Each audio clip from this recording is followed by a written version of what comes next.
I'm always double fisting. You're making it sound like we're doing it with each other, which is very, very weird. Let's play a game of who's top and bottom. I don't think you should do life. I think you should let life do you. You're so drunk. Fuck you. How do I move past what my dad did?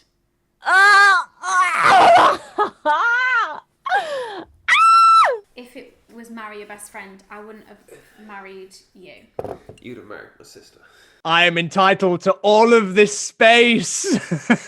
And I am still entitled to all of this space. Hey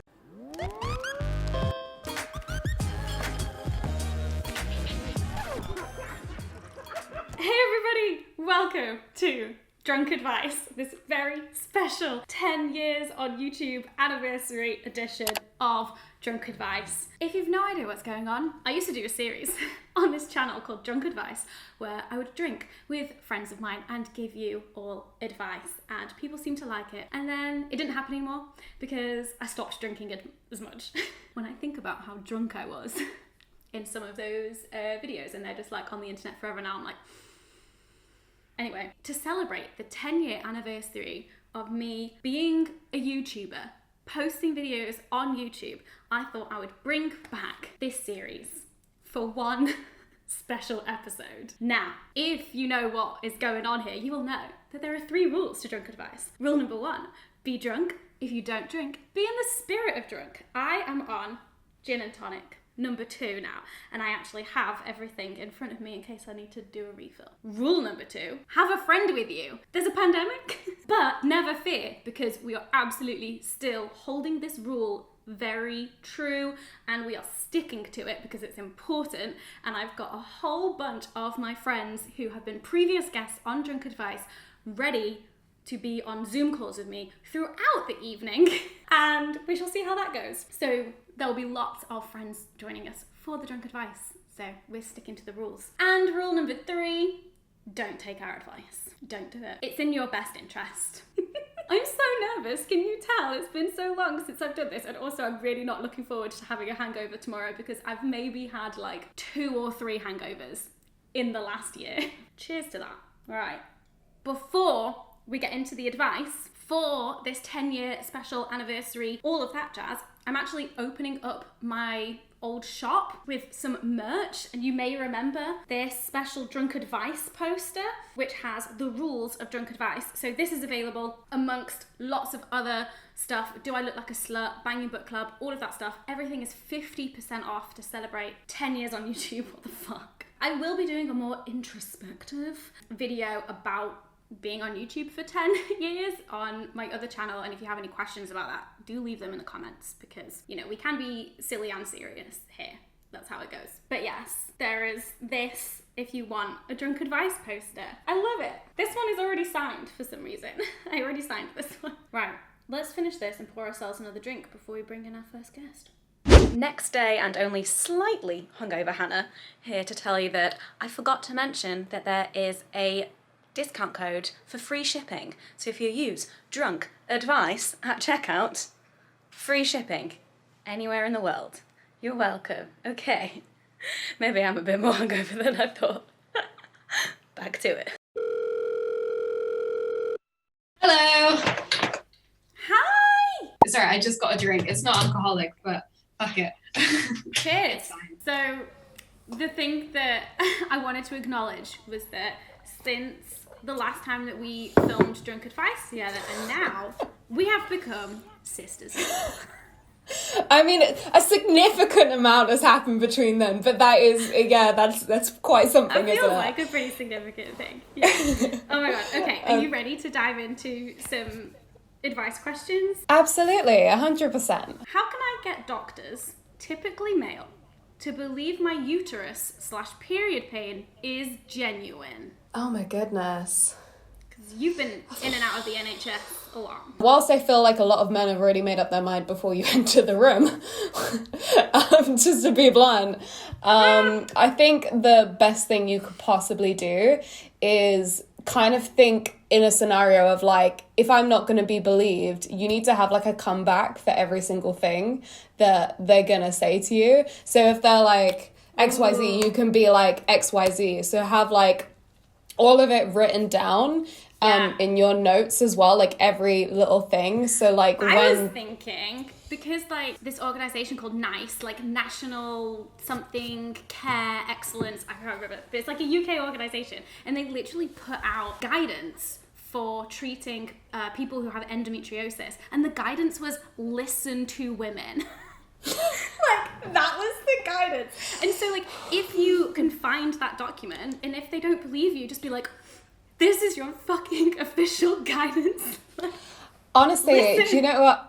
It's so many places do that now, because even like ADHD services, which is the only thing I can really relate to, is they say the exact same thing. It's like, if your GP says this, say this, and they literally have that in their FAQs. How to stop thinking about exes. Do you think about exes? Not now. I mean, when I say I think about exes, like, maybe I'm reminded of a horrific thing that happened, and I'm like, but like, I don't think, I guess the nice ones, I think about like, oh, I hope they're well and stuff. Yeah, but I guess if you're like trying to stop think about them because you're not over them, I would just say you have to block out everything. Like, literally just like get rid of it so it cannot be seen. One of my friends had to delete an ex's number from my phone for a while, and that helped. It definitely helped. But I like think about exes a lot, but I was told by someone that it's a Pisces thing. Should I date someone I work with? You work with someone you're dating. Is there a difference? Oh, this is so hard, because I've never worked in like an office-based environment. If it's someone you work with, I think you have to consider the factors of like, if you're going to work with them, like, if you guys broke up, are you going to work together still? Like, are you both going to be at the same job? And you have to see them every day. Exactly, because like, if you're going into the office. I was thinking like, maybe during this pandemic and like virtual working is the time to try dating your co-workers, because you don't have to go into the office and see them every day in case it goes wrong. That's actually a very good point. Anyway, Beth, I love you lots. I love you too. Okay. Right, I did. Oh, let's. Am I on my fourth already? This is bad. I'm only one person in. This is bad. Hello! Oh my god, what are you drinking? Gin. Lucy, it's bad. Ooh, I'm what really flavour? drunk That looks already. fun. You're only the second person.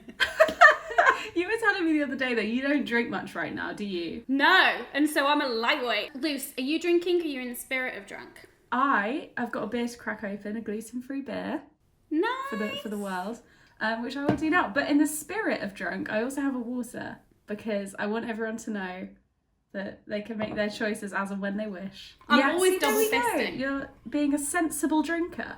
Cheers, Hannah. Oh yeah, cheers. Yay! Okay, Lucy, you ready to give some bad advice?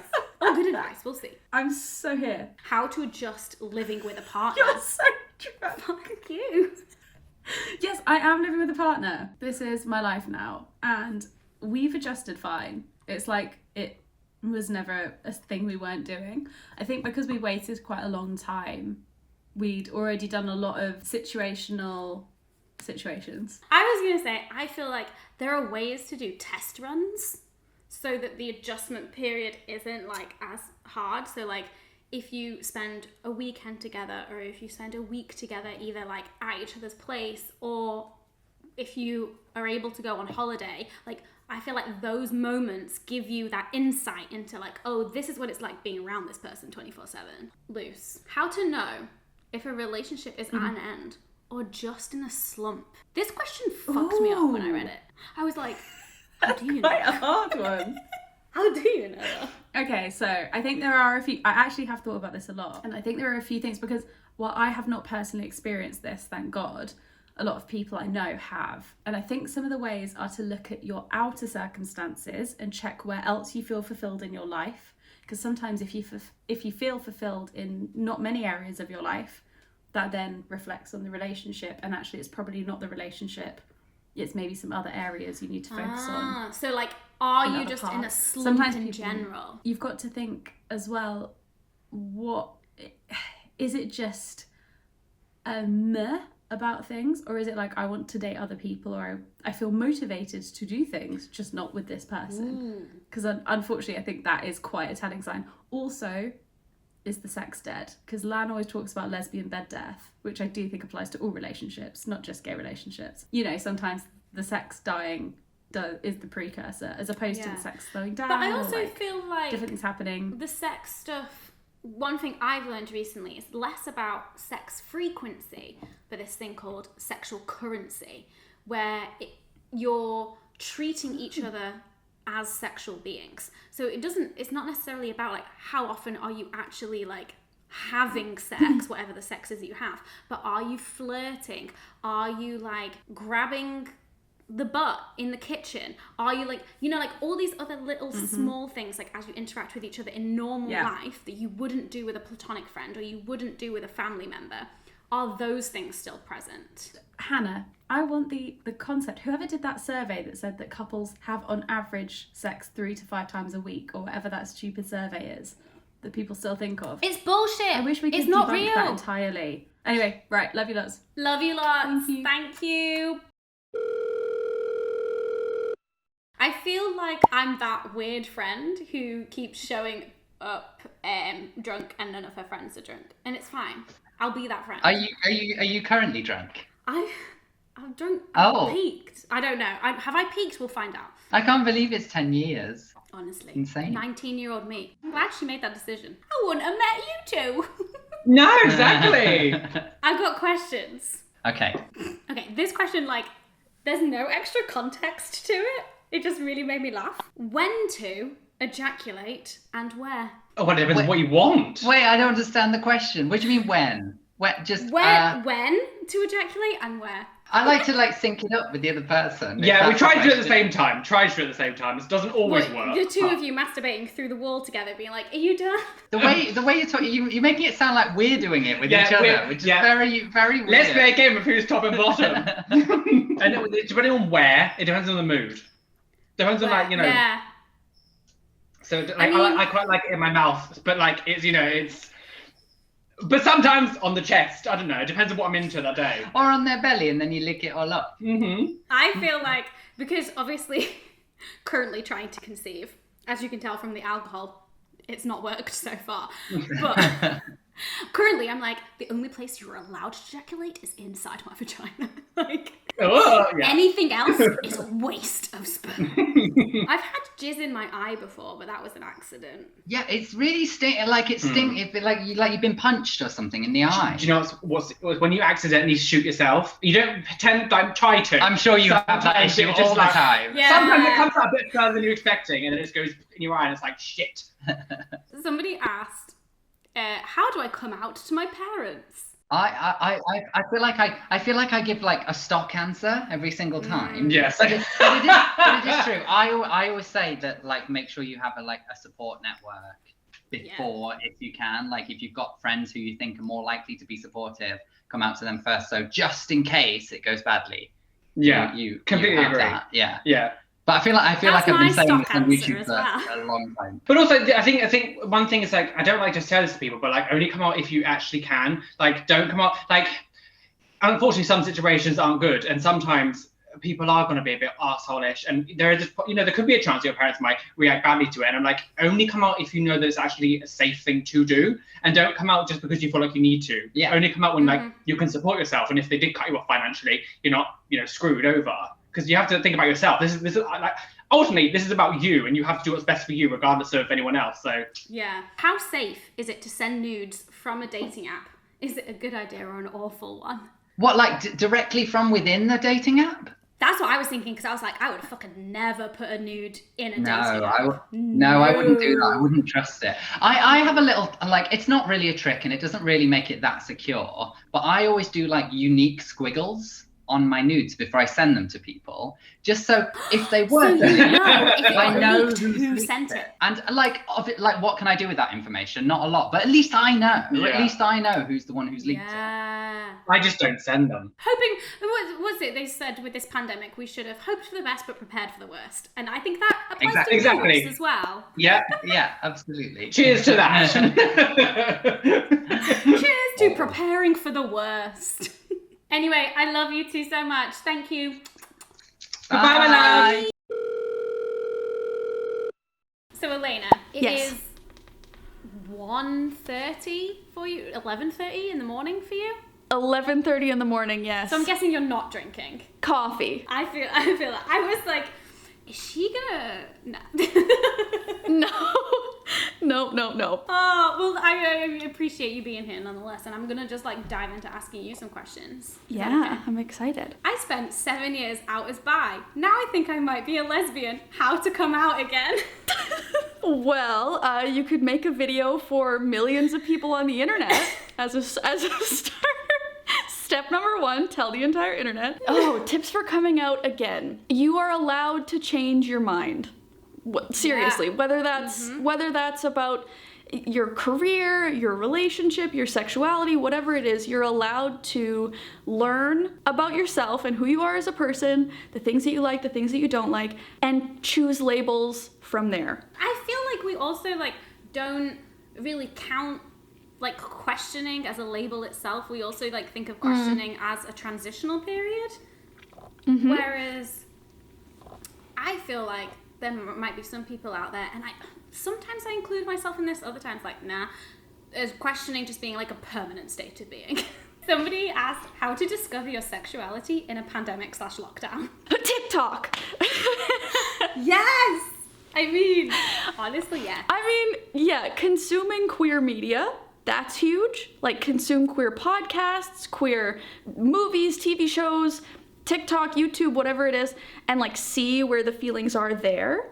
And then like the apps, the internet, sexting, there's video calls, you can do like a little voice note. There's lots of ways to explore yourself and others sexually safely in a pandemic. How do I lose my virginity when I'm scared of getting pregnant, but I know I'm ready for sex? Ooh, how do I, okay. So, Don't have the kind of sex that will get you pregnant. there's the short answer. I actually have experience in that question also, because like back in the day, you know, when I was interested in having the kind of sex that could have gotten me pregnant, I was just extremely careful. Like, I went on the birth control pill a month before I ever had sex. Because like I was like, okay, I have to be on it for a month for it to be like definitely working. I went on that pill for a month. Condoms, like barrier methods. Yeah. And All also, of if it. you're using two methods, like if you're on birth control and you're using condoms, then your like risk reduction is like, woo! That's Astronomical. amazing. How to end a long-term relationship with someone I love. Yeah, that's tough. Mine turned out great. my breakup was wonderful. So Oh. that's a tough thing to give advice around when I don't know the reason for ending it. I think what I'll say is that recognize and honor within yourself that there are different kinds of love. And just because you love somebody doesn't mean that they're the right person for you to build a partnership or to build a romantic relationship with or a future with. That doesn't make you a bad person. It doesn't mean that you love them any less. It just means that that's not right for your future, and that's okay. It's hard. It's really hard. It's really hard and painful, but you have to live your life for you. Great advice. I love you. I love you too. I'm gonna say goodbye now. Bye. Love you. Bye. Bye. Oi, oi, Witton. Hey. Lena, my love, are you drinking? I am, but Volvic. In the spirit of. I love it. I'm just like the drunk comparison to everyone else in this video. Chug, chug, chug. I'm so proud. How many people have you done? Can't remember. I have some questions for you. What should I do with my life? I don't think you should do life. I think you should let life do you. And over aspirations to control things, just gonna fail. See what comes up. Respond as you like. In the spirit. Just respond in the spirit. Oh my god. I mean, I love it. And also, I feel like that's basically what my partner Dan has let happen to him and it's worked out great for him, but maybe great it's because he's a life. white straight man. That's true. Dan is smashing it. Probably mainly for his own merit, but potentially also structurally. Some merit, but also lots of privilege.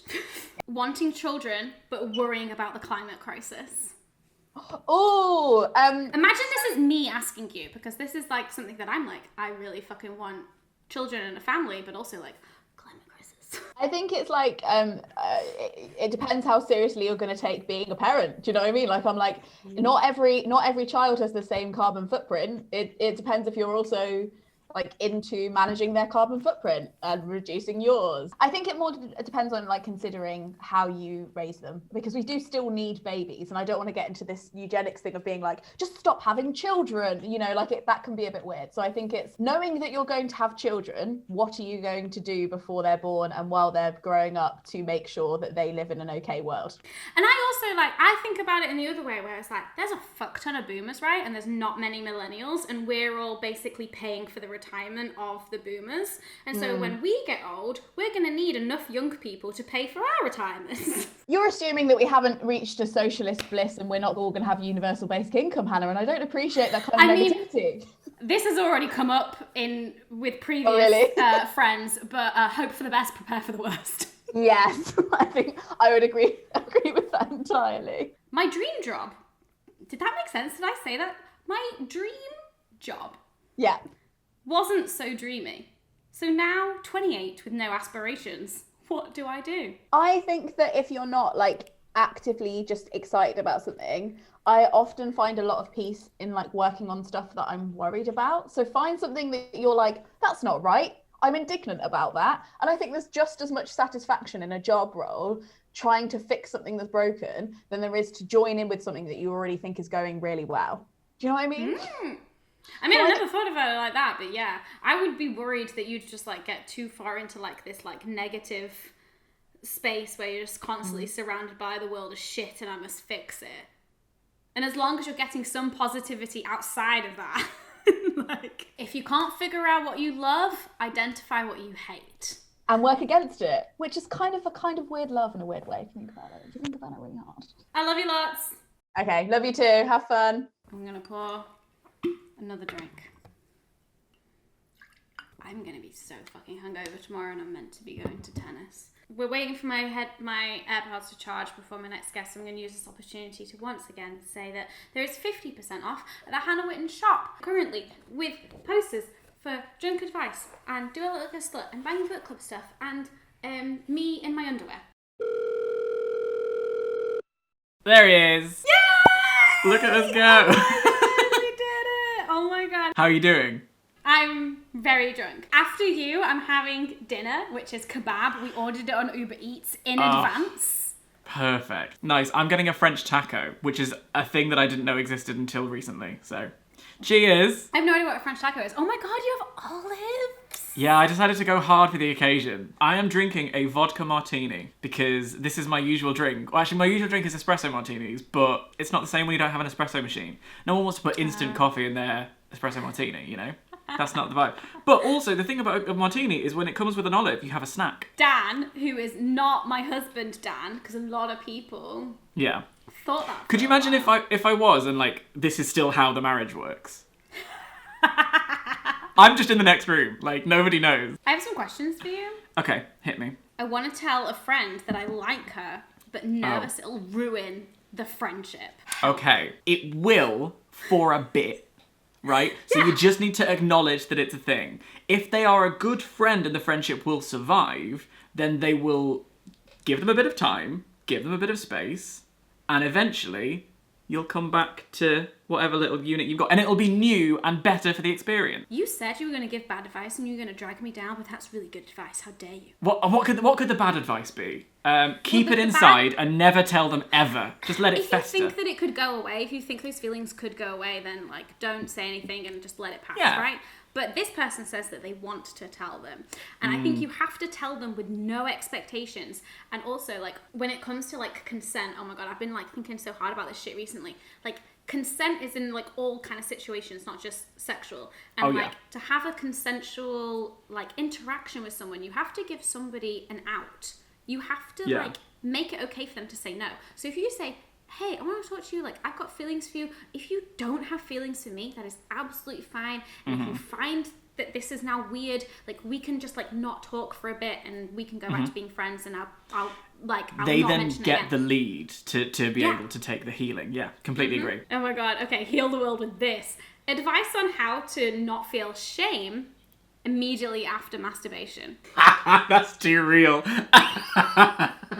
My experience of sexuality, where it's like, in the moment, you are a god. You are maybe the hottest person who has ever lived. And then you finish, and it's like, if you're with a partner, it's like, I'm sorry I've done that to you. I'm sorry I've put you through that. If you're alone, it's just like, now I'm alone and covered in mess, and I've just got nothing to like, do if with you're it. with a partner, I'm sorry, if you're masturbating in front of them? Oh, well, this is masturbating. If you're having, like, intercourse and you finish. You mean if you orgasm? Okay, this is about... If you're in a this is question shared about experience, masturbation. specifically masturbating, good lighting, soft fabrics on your bed, put a mirror at the end. It just helps if you're in a nice, comfortable environment, Yeah, what would make it... What Burn the evidence. other things would make it a non-shameful experience? Because the thing with toys is, especially as speaking as the way I have to use toys, it requires cleanup. So the shame isn't just the moment of having finished. It's then like, oh, I've got to clean this up, and then I have a roommate, so I have to leave it on the side and hope they don't see it. It's a whole thing. It's honestly one of my favourite things about my anatomy is that I can, like, masturbate and come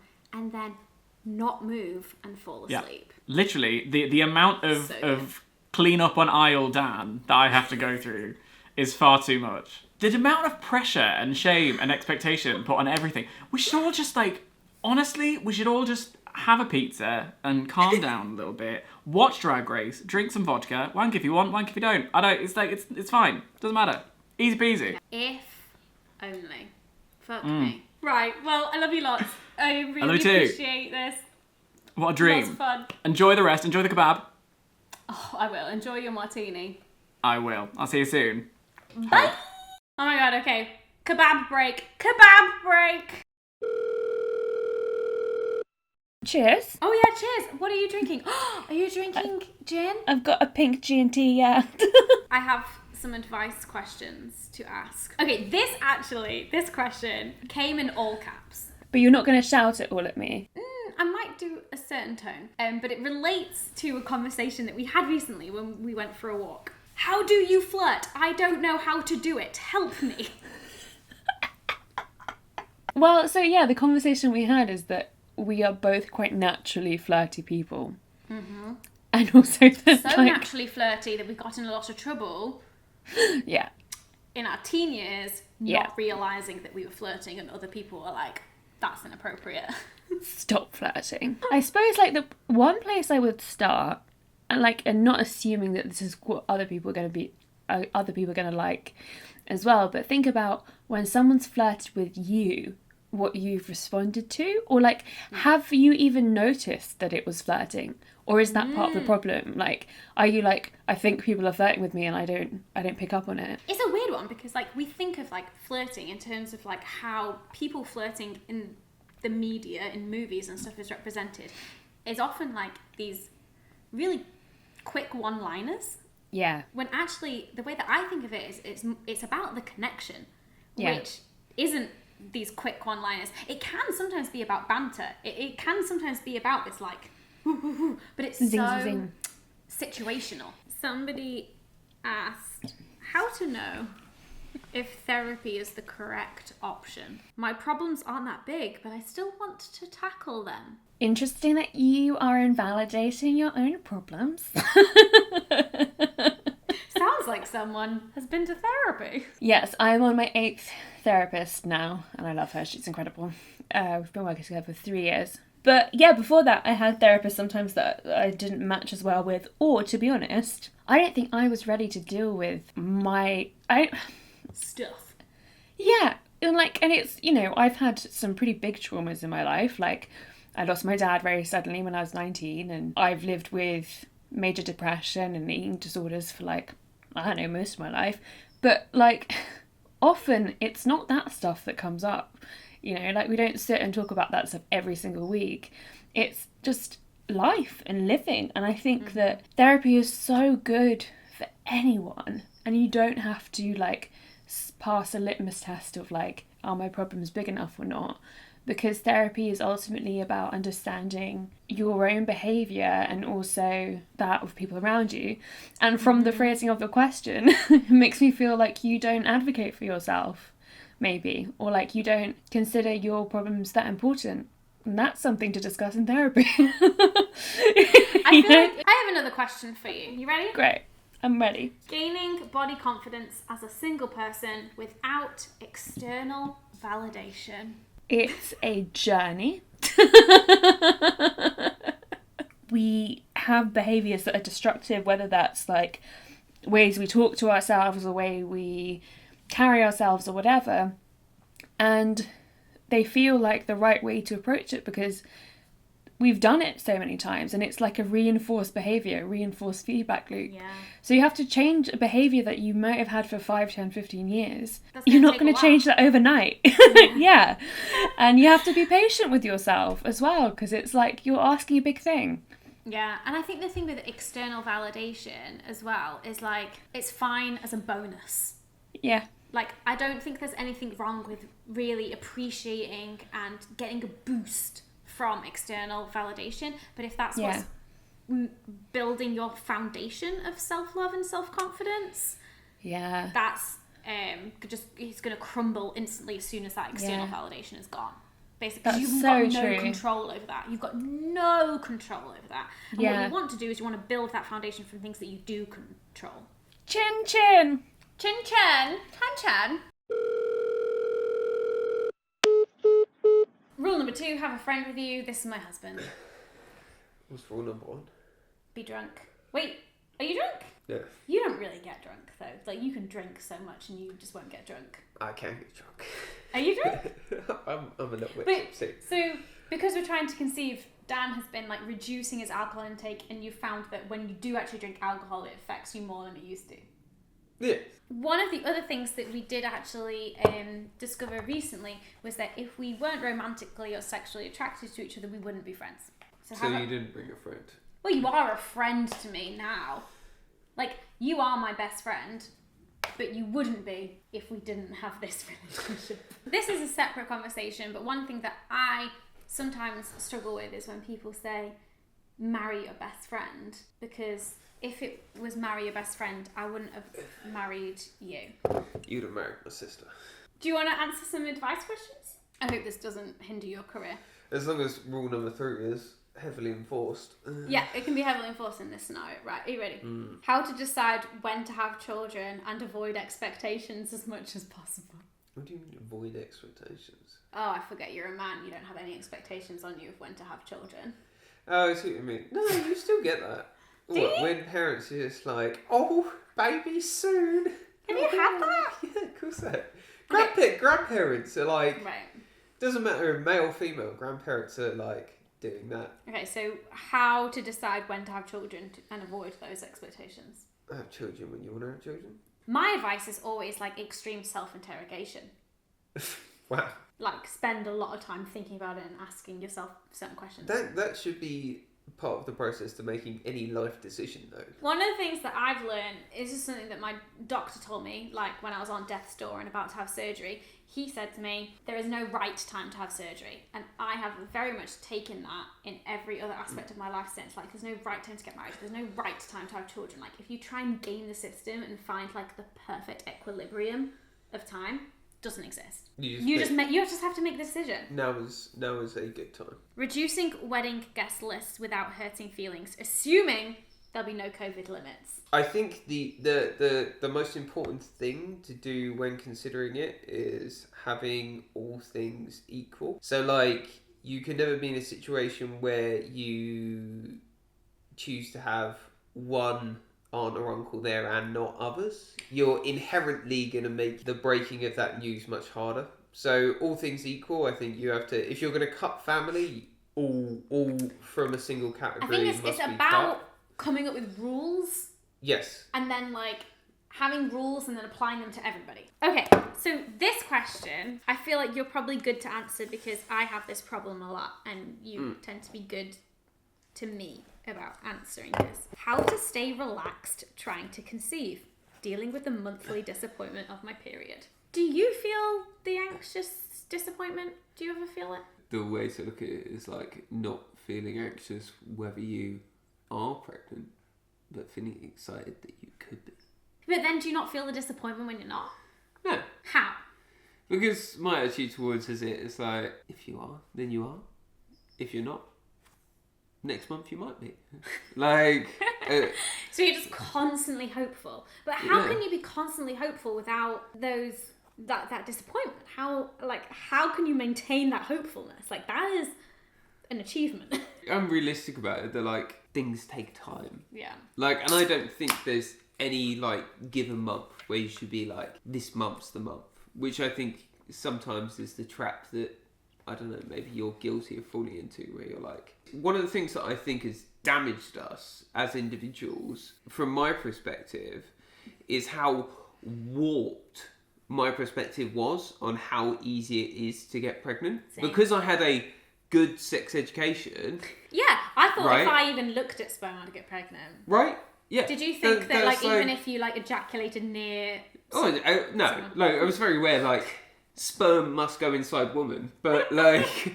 But, like, the way it makes it sound, like, when you're doing sex education in school is, if you have sex without a condom, they will get pregnant, you will ruin your life. That's the message that you pretty much get. How many times now have we had sex without any contraception? Yeah. Like... Many times. Maybe in the hundreds by now. I would have thought so, yeah. No, baby! Do not take that as advice to have sex No, without a because, condom. like, my parents got pregnant in the first month that they were trying. My friend Melanie and her husband got pregnant in the first month they started trying. Like, the thing is that it's 20 to 30% is still, like, wonderful. My ex just messaged me after 5 months wanting to see me. What do I do? I mean, there's a lot of context missing from that question. Yeah, it depends on how things ended, really, doesn't it? If my ex messaged me, which actually did happen recently, but they wanted to have a conversation about a business endeavour, and I accepted to have a Zoom call with them, and it was great. Yeah. Whereas I think if any of your exes messaged you wanting to have a conversation with you, that would be a different scenario. Why We both have very different past situations. I'd speak to most of my exes. Like... Context is the answer to that question. Thank you, Dan. Hey! Oh my god! Hello. Oh my god. Do you have wine? Yeah. Right, Dodes. There was a question that came in that I was just like, oh fuck, this is a Dodie question. But I also don't know if this is a public Dodie question. How do I move past what my dad did?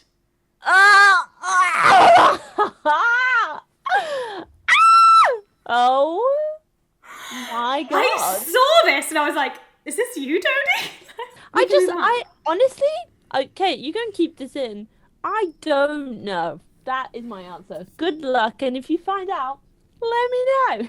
Oh, this is actually kind of unintentional, but I'm just now like reading it now and I'm like, oh, this is the name of one of your songs. Fuck. How do I catch myself when I'm getting burnt out? Well, you listen to Burned Out by Dodie on Spotify. Okay, let's see. How do you catch yourself when you're getting burned out? But this is like before Yeah, it this gets is so hard. bad. Because, like, I'm burned out this There's week. nothing in this. I was literally like taking a drink. You're like, delicious air. There's nothing in there. It's really difficult to, catch yourself before. It usually happens when you're in the middle and you can't cancel anything and you're like, fuck.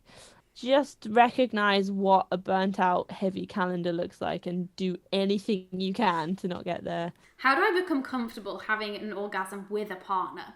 There are so many questions I have about this question. Yeah, but does it mean like in terms of vulnerability? Does it mean like in terms of getting there?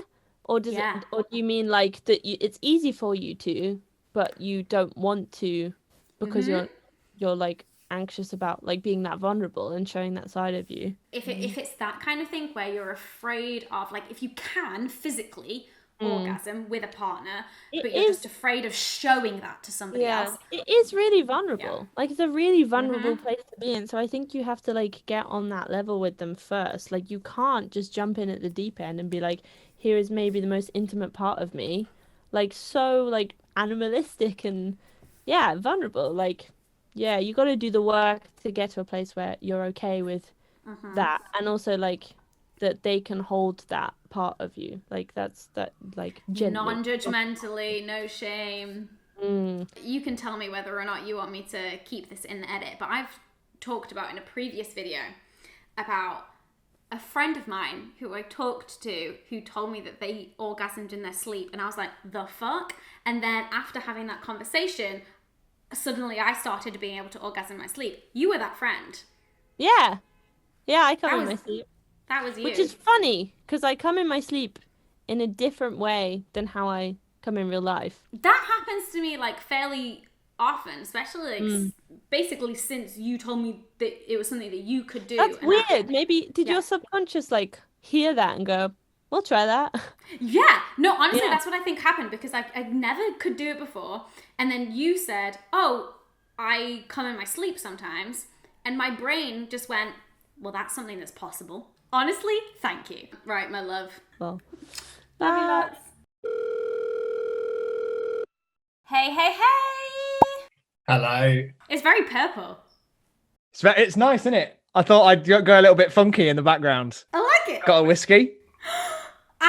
It's all kicking off. I'll be honest with you, I'm now on the non-alcoholic beer because see. I ran out of tonic. I got some questions. Are you ready to answer some advice? Do you know what I think is quite funny is that I think in the episode of Drunk Advice that we did all of those years back, we probably had the most viral moment, lol, whatever that means. I am entitled to all of this space.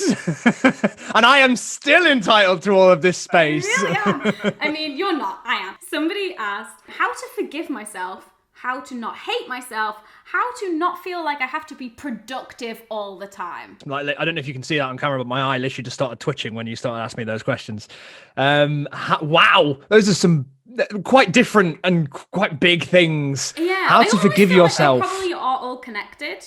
Like I think the productivity might be the core of it, but that's my assumption. What you think that the need to feel productive is a big part of why that person might be feeling the way they're feeling. Yeah, it's like you're not productive, and so then you hate yourself not being productive, and then you feel like you have to forgive yourself. And it just goes round and round and round.